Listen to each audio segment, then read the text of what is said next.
Terry McLaurin is still not reporting to training camp. Justin Fields was carted off of the field and then was completely fine the next day. Joe Mixon is on the NFI list.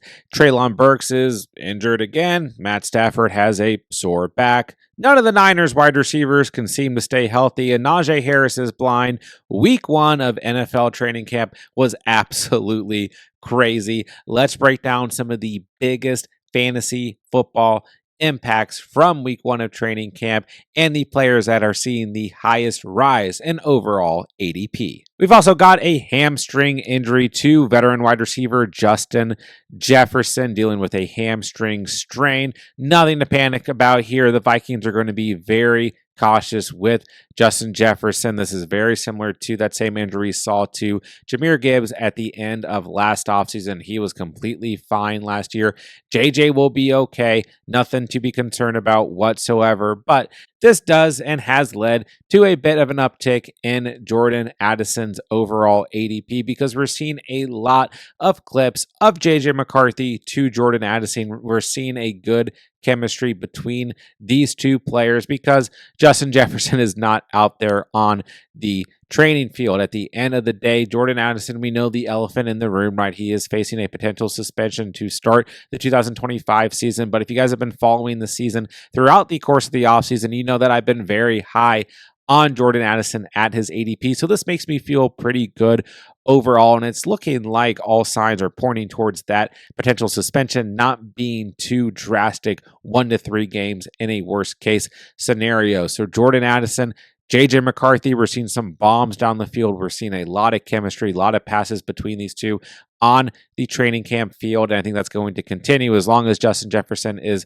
staying on these sidelines, nursing that hamstring injury. And I mean, we know what we're going to get out of JJ at age 27 going into his 6th season. He doesn't need to practice at all this offseason if he doesn't want to, right? I know that Kevin O'Connell in an offense that's going to target JJ heavily may not even make him practice the rest of training camp. So keep your eyes peeled on Jordan Addison, even with a potential suspension. This is a player that's averaged 13 or more fantasy points in each of his first 2 leagues in the season. And has finished with 9 or more receiving touchdowns in each of his first 2 seasons in the league. Jordan Addison, already a very solid mid-round wide receiver for you guys to draft as a flex option, but keep an eye if he does continue to tick in ADP with what we're seeing out of training camp so far. And as mentioned in the intro, Ricky Pearsall was on the PUP list, and then he was not on the PUP list, and now Jauan Jennings is dealing with a calf injury, and, well, Brandon Ayuk is still on the PUP list. So it feels as if Christian McCaffrey is sucking all of the energy out of the wide receiver room for the San Francisco 49ers so that he can stay healthy and be ready for week 1. But you know who else is going to be ready for week 1? That is George Kittle. And listen, I don't think George Kittle can really rise anymore in ADP. He's already the tight end 3 coming off of the board in almost every single fantasy draft, fantasy football mock draft right now. But I'm just here to say that is not going to change with the uncertainty that is surrounding the wide receiver room for the San Francisco 49ers. Whether you look at this as an injury to Jauan Jennings, the holdout situation for Jauan Jennings, or the concerns over injury for Ricky Pearsall, or the injury concerns over Brandon Ayuk. And then even Demarcus Robinson, the next man up on this roster, has had some off-the-field issues in the past season that he may have to deal with as he just got sentenced to 3 years of probation. So it's all over the place. And on top of that, Jacob Cowing, the next wide receiver who would be up on this depth chart, is dealing with a hamstring injury. So it's all over the place for the San Francisco 49ers wide receivers. Then we have George Kittle, already was rising in ADP for this reason, was already basically solidified as a tight end 3 off the board anyways, averaging 15.8 fantasy points per game in 2024 and finishing as the tight end 3 in fantasy football in 2024 in full PPR. This is a player that if you are going to draft George Kittle this year, you're just going to have to get used to now drafting him at this baked in ADP. You're not going to see him fall anymore in fantasy football drafts. And there's even an argument that he could end up going as a tight end 2. He's going to see a ton of volume this year, no matter how you feel about the Niners wide receivers going into week 1. So George Kittle, I don't know if he's really rising too much in ADP, but he is solidified as a tight end 3 after Brock Bowers after Trey McBride, there's no discussion anymore for the rest of the off season. He is a player who's going to have an incredibly high ceiling at the tight end position in 2025. And speaking of injured wide receivers, veteran injured wide receivers, let's talk about Chris Godwin of the Tampa Bay Buccaneers, whose timetable to return is very uncertain right now. There's some belief he could be ready week 1. There is some belief that it could be longer than week 1. And we are seeing a little bit of a dip in ADP for Chris Godwin, which is leading to a little bit of an increase in ADP to rookie wide receiver Emeka Egbuka, who also got high praise in recent weeks from Baker Mayfield on a podcast, right? And kind of unscripted, unwarranted as well, as a player that Baker Mayfield just came out and right away was saying is the real deal, a plug and play at any of the 3 receiver spots right now. This is a player that comps very similar to JSN. You can definitely fit into this offense that's going to throw the football a ton this year, that's going to be in the red zone a ton this year. This is also a prospect who some people had as their wide receiver 1, wide receiver 2 coming out of this draft class.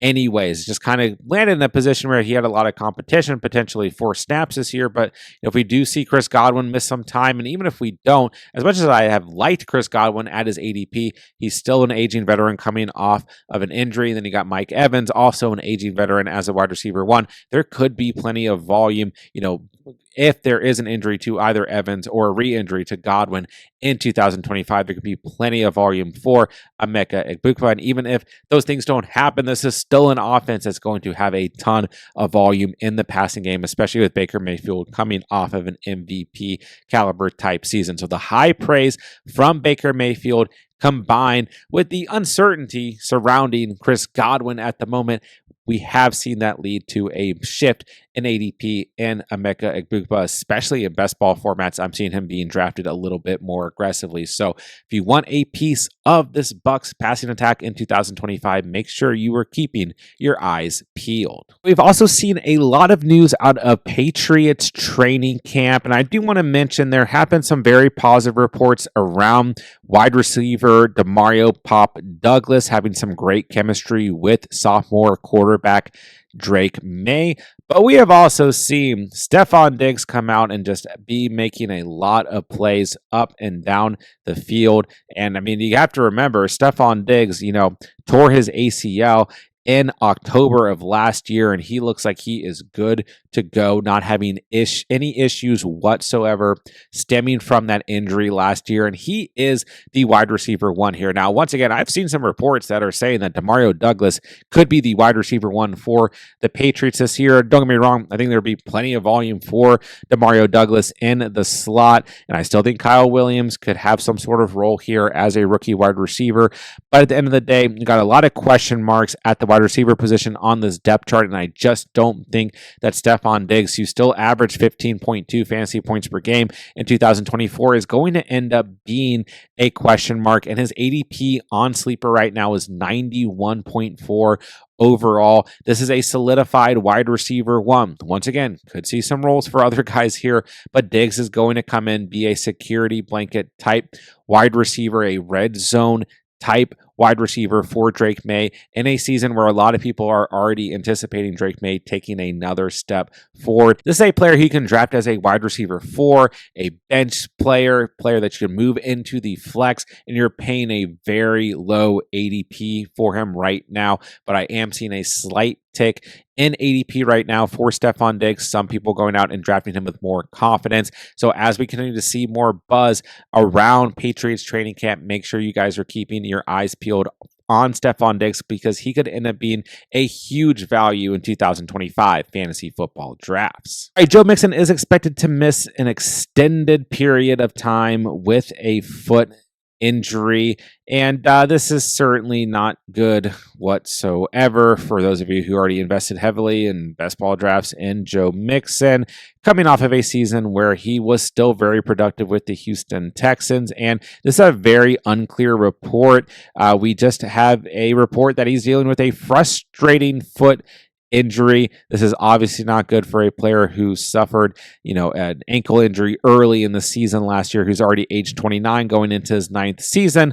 But that is leading to an increase in ADP for another veteran running back who's had injury history as of late. That is Nick Chubb, who is also age 29, going into his 8th season in the league, his first year with the Houston Texans. But I'll tell you guys right now, on Underdog, I'm seeing Nick Chubb go as early as round 13, where before he was like an 18th rounder player. And in redraft formats and sleeper mock drafts, I am seeing Nick Chubb not fall to the very end of drafts or sometimes going undrafted. He is being drafted in redraft formats and mock drafts right now as well, even if it's towards the end of drafts. But at the end of the day, whether you are looking at Nick Chubb as the veteran presence who could end up getting more snaps here, or you're looking at a rookie on this depth chart like Woody Marks, the consensus right now, maybe it's an overreaction, but just don't forget that Dameon Pierce is also dealing with an injury right now on the PUP list with a quad injury. So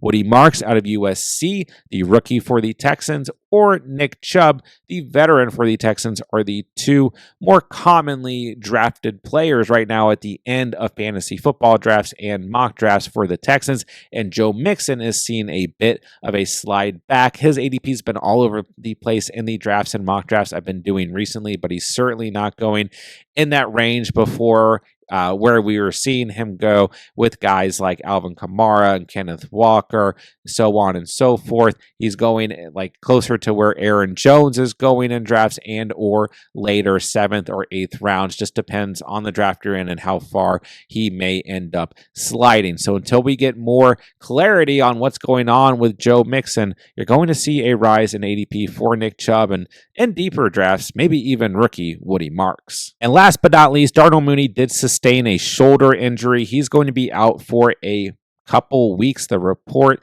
just indicating straight up he will miss a few weeks. He could be ready by week 1. This could bleed into the beginning of the season. The Falcons do have an early week 5 bye week this year. While you could go out and target a guy like Ray McCloud, the next wide receiver up on this depth chart who had some okay floors last year, or newly acquired veteran DJ Chark at the wide receiver position for the Falcons, you could also go out and draft Kyle Pitts, who just got high praise from sophomore quarterback Michael Penix. This is also maybe the year, finally, for Kyle Pitts. Michael Penix is talking him up in training camp.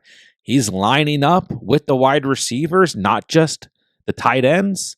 Do we need anything else? We have a hype train starting for Kyle Pitts for 2025 fantasy football, ladies and gentlemen. You're either going to hop on or you're not going to be on at all. But an ADP of 133.1 on Sleeper, going very late in Underdog drafts. But I'm telling you guys, I'm seeing more people have some confidence in drafting Kyle Pitts on Underdog.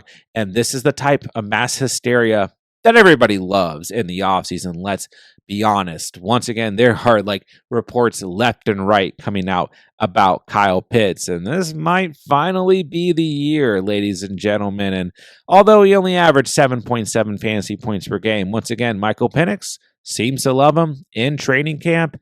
And hey, at the end of the day, he is lining up with the wide receivers. So maybe it's time to take some shots on Kyle Pitts for 2025 fantasy football.